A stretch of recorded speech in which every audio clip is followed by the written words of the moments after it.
लौकिक एवं परलौकिक बाधाओं का शमन करने के लिए श्री हनुमान बाहुक का पाठ कैसे करें।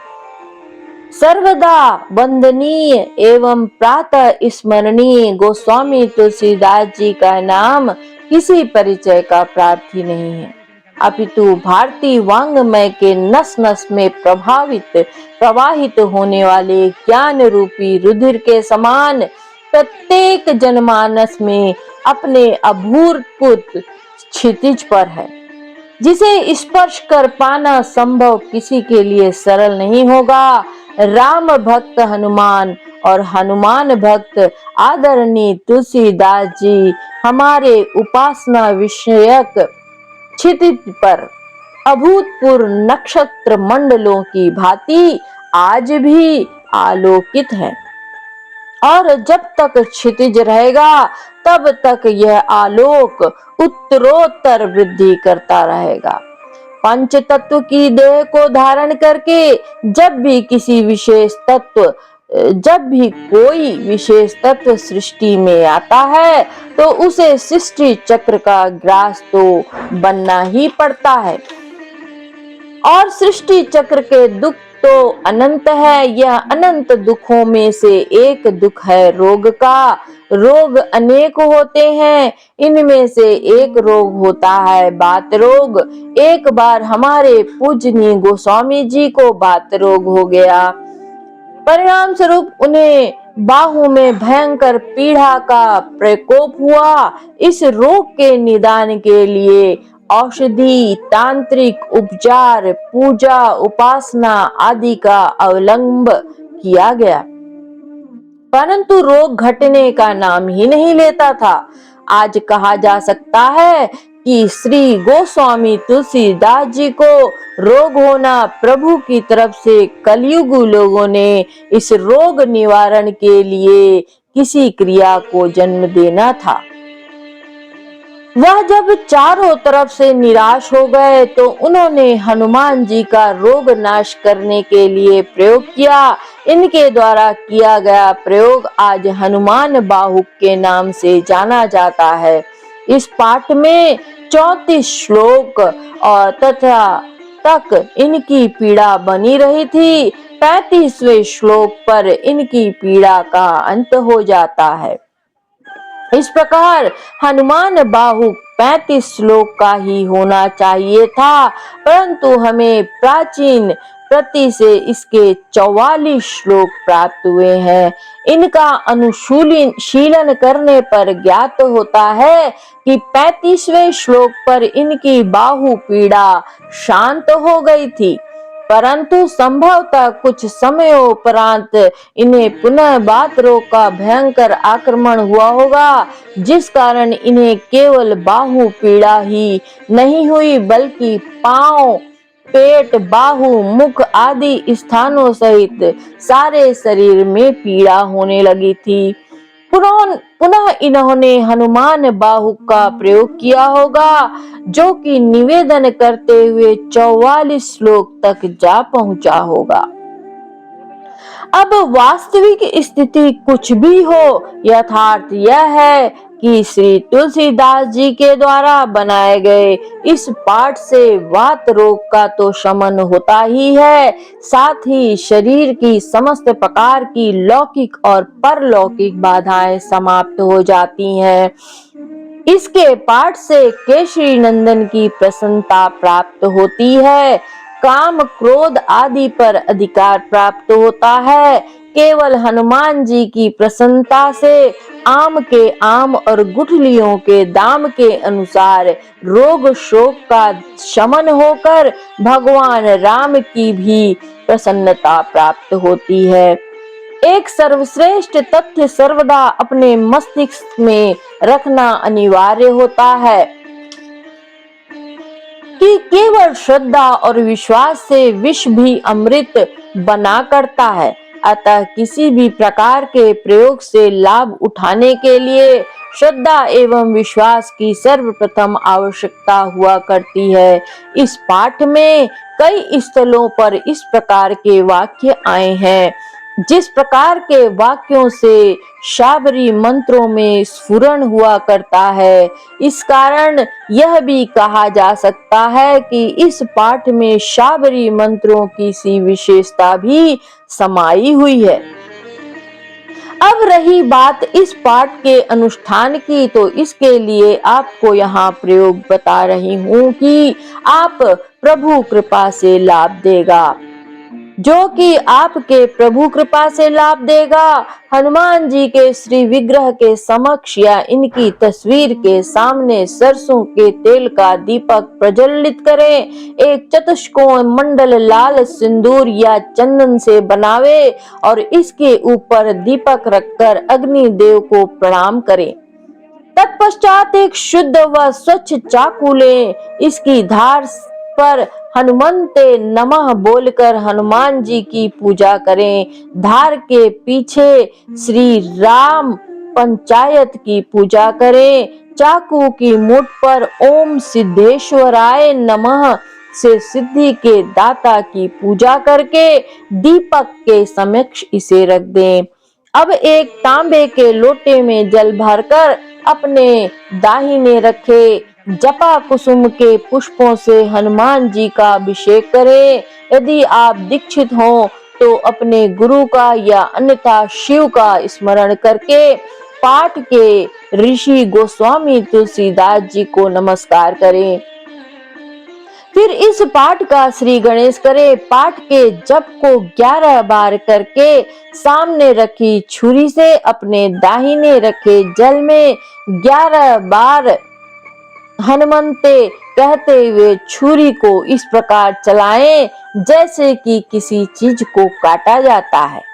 तदुपरांत इस जल को रोगी पर छिड़ककर शेष जल उसे पिला दें। इस प्रयोग को कम से कम 3 बार अवश्य करें। रोग का प्रकोप भयानक स्थिति में हो तो इस प्रयोग को 7 या 11 बार करना आवश्यक है। प्रभु कल्याण करे, इसी कामना के साथ। श्री हनुमान बाहुक के पाठ का महात्म्य यह है कि इसके पाठ से मनुष्य के शारीरिक रोगों का नाश और सब प्रकार की लौकिक और परलौकिक बाधाएं निवृत्त होती हैं। इसके पाठ से मानस रोग, काम, क्रोध, लोभ, मोह एवं राग, द्वेष आदि कलयुग कृत बाधाओं का शमन हो जाता है। इसके पाठ से हनुमान जी की आराधना से भक्तों के सभी मनोरथ सिद्ध हो जाते हैं। गोस्वामी तुलसीदास जी कृत श्री हनुमान बाहुक पुरखंड 56। सिंधु तरन सिय सोच हरन, रवि बाल बरन तनु, भुज विशाल मूरति कलाल, काल लहु को काल जनु, दहन दहन निर दहन लंक निह, संक बंक भू जातु धान, बलवान मान मद दवन पवन सुत, कह तुलसीदास सेवत सुलभ, सेवक हित संतत निकट, गुण गणत नमत सुमिरत जपत, समन सकल संकट विकट। हे पवन कुमार श्री हनुमान जी, आप समुद्र को लांघकर श्री सीता जी के शोक का शमन करने वाले हैं। आपका शरीर उदय काल के सूर्य के समान लाल रंग का है। आपकी भुजाएं विशाल हैं। रुद्रावेश में आपकी मूर्ति काल का भी काल जैसी भयंकर है। आपने अभेय लंका को भौहें टेढ़ी करके निसंकोच भस्म कर डाला तथा राक्षसों के अभिमान तथा गर्व का नाश कर दिया।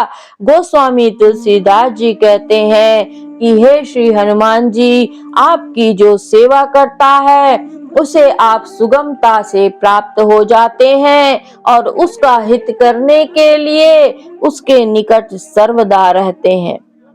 आपको स्मरण आपका स्मरण करने से, आपका नाम जपने से सारे भयानक संकट आदि का नाश हो जाता है।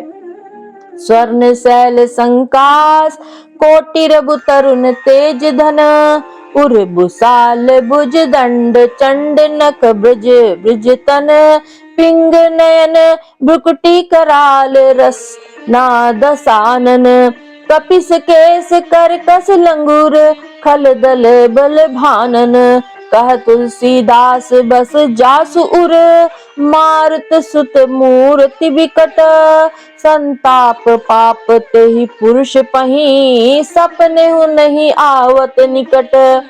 हे मारुति, आपका शरीर स्वर्ण शैल अर्थात सुमेरु पर्वत समान सुनहरा है और दोपहर के सूर्य से करोड़ों गुना आप तेजस्वी हैं। आपकी छाती एवं आपकी भुजाएं अत्यंत विशाल हैं। आपके नाखून और शरीर वज्र के जैसे हैं। केश भूरे हैं, पूंछ कठोर है, नेत्र पीले हैं और भयंकर भौहें, दांत जीभ और मुख दुष्टों के सुख को नष्ट कर डालते हैं। तुलसीदास जी कहते हैं कि हे पवन कुमार श्री हनुमान जी, आपकी विशाल मूर्ति जिसके हृदय में स्थापित हो जाती है, उसके पास दुख या पाप कभी स्वप्न में भी नहीं आ पाते हैं। पंचमुख छमुख भृगु मुख्य भट्ट असुर सुर, सर्व सरि सम समरत सूरो, बाकुरो वीर बीर दैत विरुदावली, वेद बंदी बदत पैज पुरो, जासु गुण गात रघुनाथ कह, जासु बल विपुल जल भरित जग जल दिझुरो, धुवन तल दमन को कौन तुलसीस है, पवन को पूत रजपूत रो। हे हनुमान जी, आप ऐसे शूरवीर हैं कि श्री शिव जी, स्वामी कार्तिकेय जी, परशुराम जी एवं सब देव एवं दैत्यों से भी युद्ध करने में समर्थ हैं।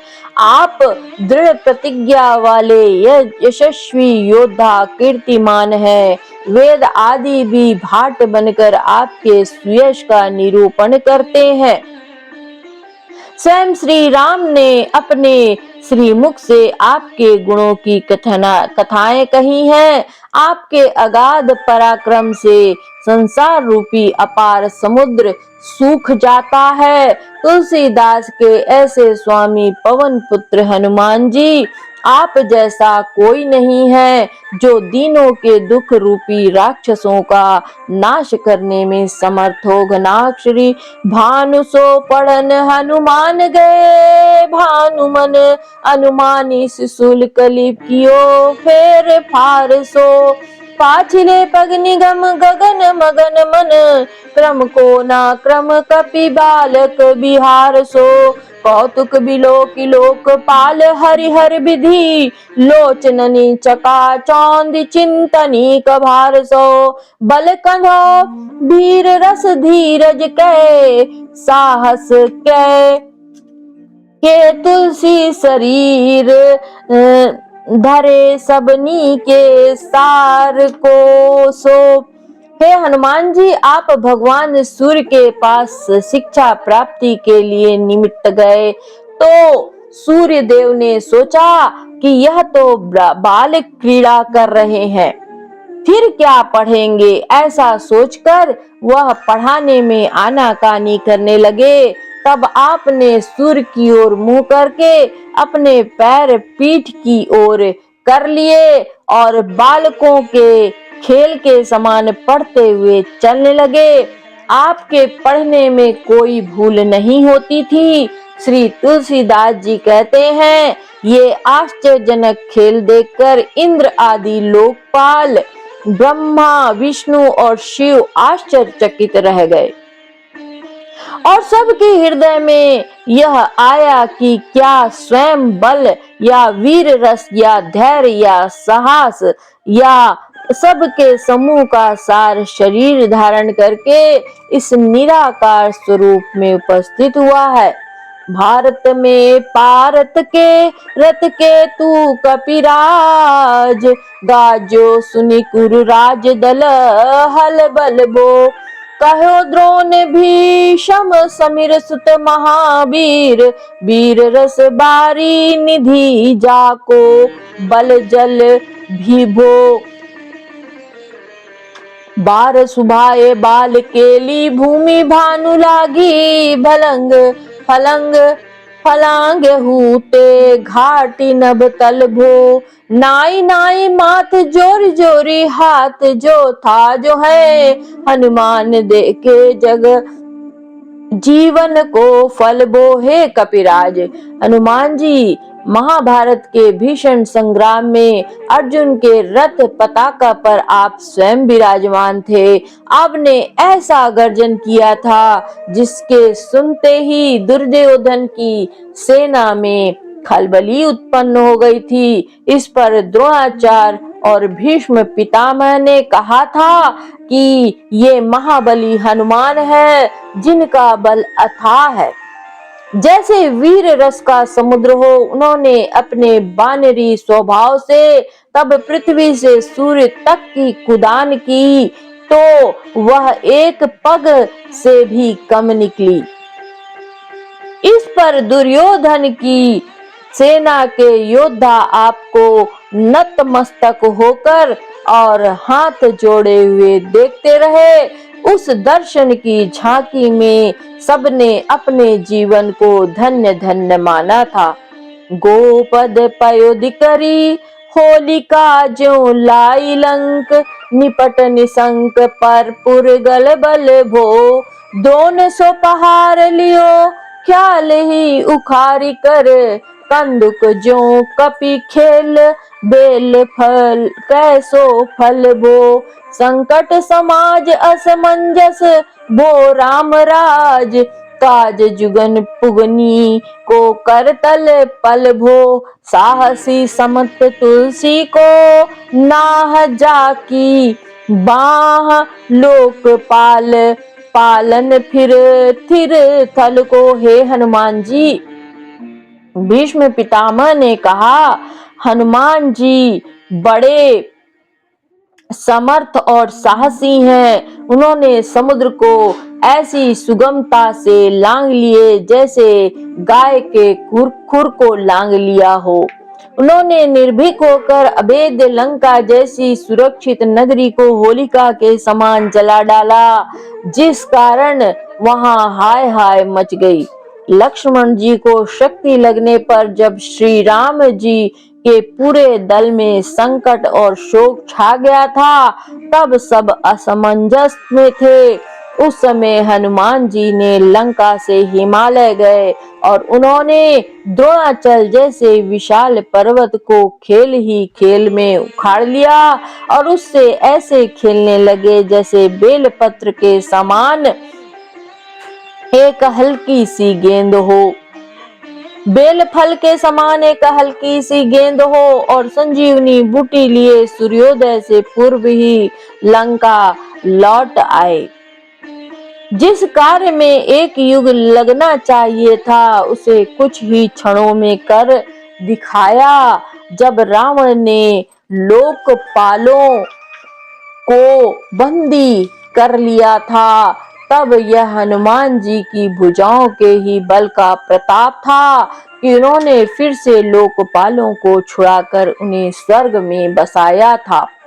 कमट की पीठी चाके गोड़न की गाढ़ मानो, नाप के भाजन भरी जल निधि जल भो, जातु धान दावन परावन को दुर्ग भयो, महामीन बास तिमी तोम निमी थल भो, कुंभकर्ण रावण पयो नाद ईर्धन को, तुलसी प्रताप जाको प्रबल अनल भो, भीषण कहत मेरे अनुमान हनुमान, सारिखो त्रिकाल न त्रिलोक महाबल भो। हे पवन कुमार, भीष्म पितामह ने आगे कहा, समुद्र कूदने पर हनुमान जी के पांव से कच्छप की पीठ में गड्ढा हो गया था, जिससे समुद्र का सारा जल भरकर समुद्र के नापने का पात्र हुआ। राक्षसों का नाश करते समय समुद्र दुर्ग बन गया, जिससे कि राक्षस भाग न सके, और वह दुर्ग रूपी समुद्र बड़े बड़े मत्स्यों के रहने का स्थान बन गया। रावण, कुंभकर्ण और मेघनाद को जलाने के लिए हनुमान जी के प्रताप ने प्रचंड अग्नि बनकर उनको जला डाला। मैं समझता हूँ कि केसरी नंदन हनुमान जी जैसा बलवान तीनों लोकों में ना हुआ है और ना होगा। दूत राम राय को, सपूत पूत पौन को, तू अंजनी को नंदन, प्रताप भूरि भानु सो, सिय सोच समन दूरित दोष दमन, शरण आए अवन लखन प्रिय प्राण सो, दस मुख दुसह दरिद्र दुरीबे भयो, प्रकट त्रिलोकी ओक तुलसी निधान को, ज्ञान गनुवान बलवान सेवा सावधान, साहेब सुजान उर आनु हनुमान सो। हे हनुमान जी, आप पवन देव और अंजनी देवी के सुयोग्य पुत्र और महाराजा रामचंद्र जी के अग्रणी दूत हैं। आपका प्रताप अनेक सूर्यों के समान है। आपने सीता जी का शोक मिटाया, पाप और दोष को नष्ट करने वाले हैं, और आप शरणागत की रक्षा करते हैं। आप लक्ष्मण की प्राणों के समान प्यारे हैं, लक्ष्मण को प्राणों के समान प्यारे हैं। आप रावण रूपी असहनीय दारिद्र का नाश करने के लिए तीनों लोकों के घन रूपी कोश हैं। आप ज्ञानी, गुणवान, बलवान, परहितकारी और स्वामी श्री राम की सेवा में सजग रहने वाले हैं। ऐसे आप हनुमान जी का मैं हृदय में ध्यान दिया करूं। दवन दुवन दल भुवन विदित बल, वेद जस गावत विबुध बंदी छोर को, पाप ताप तिमिर तुहिन विघटन पटु, सेवक सरोर सुगन भानु भोर को, लोक पर लोकते विशोक सपने न शोक, तुलसी के ही है भरोसा एक और को, राम को दुलारो दास वामदेव को निवास, नाम कली काम तरु केसरी किशोर को। हे हनुमान जी, दस्युओं की सेवा नष्ट करने में आपका पराक्रम सब लोकों में विख्यात है। देवताओं को कारागृह से छुड़ाने वाले आपका वेद यशगान करते हैं। आप अंधकार रूपी पाप और पाले रूपी कष्ट का नाश कर डालने में प्रवीण है। आप अपने सेवकों को ऐसा सुख देते हैं जैसे प्रातः काल में सूर्य कमल को सुखदायी होता है। आप श्री राम के दुलारे हैं, शिव के अवतार हैं। कलयुग में आपका नाम केसरी किशोर सब मनोकामनाओं को पूर्ण करने वाला है। तुलसीदास के हृदय में एकमात्र आपका भरोसा है, इसलिए स्वप्न में भी लोक या परलोक से सर्वथा निश्चिंत और शोक रहित है। महाबल सीम महाभीम महाबानित महावीर विदित बरायो रघुबीर को, पुलिस कठोर तनु जोर परे, जोर रन कौरना कलित मन धार्मिक धीर को, दुर्जन को काल सो कराल पाल, सज्जन को सुमिरो हरन हार तुलसी की पीर को, सिय सुखदायक दुलारो रघुनायक को, सेवक सहायक है साहसी समीर को। हे हनुमान जी, आप पराक्रम की सीमा से भी आगे, अर्थात आप अत्यंत शक्तिशाली श्री रघुवीर के मनोनीत महायोद्धा है। वज्र के समान कठोर शरीर सामने आते ही रण स्थल में शत्रु समूह के मध्य कोलाहल मच जाता है। आपका धर्म और धीर से परिपूर्ण मन करुणा से ओतप्रोत रहता है। दुष्टों के लिए आप काल के समान भयंकर हैं और सज्जनों की सर्वदा रक्षा करते हैं। आपने सीता माता को श्री राम का संदेश देकर सुखी किया था। आप श्री रघुनाथ जी के दुलारे हैं। आप सेवक की सदा सहायता किया करते हैं। आप बड़े साहसी हैं। आपका स्मरण करते ही आप तुलसीदास की पीड़ा को दूर करने वाले हैं। जय श्री राम।